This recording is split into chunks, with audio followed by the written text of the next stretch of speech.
Oh my God, guys! Kinlose nila ang SIM card ko kahit na ang monthly bill lang naman is 100 crowns only. Tuwing katapusan, kukunin nila ang 100 crowns sa account ko every month. Mayroon akong 6,000 sa aking account. At ito guys, kailangan ko daw mamili. Magbantay ng internet dito para hindi mawala o magtrabaho nang hindi ako makalagin sa Palmgrain, sa Clean Manager. Ano yun? Magtatrabaho ako dito sa Denmark for free only? Oh my God, nakakaano. Alam mo kung bagong panganak lang ako, nakunan na ako sa countering ito. Baka namatay na ako guys na maaga. Bakit? Dahil yung ginagawa nila sa akin hindi nakakatawa. Tama ba yung ginawa nila? I-close nila ang SIM card ko.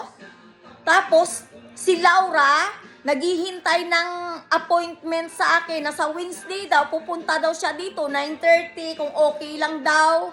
Ano naman isasagot ko? Bulbol? Dahil wala na akong SIM card.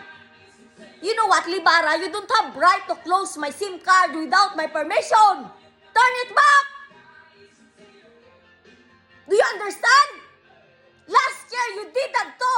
This year, you did to. Fucking shit.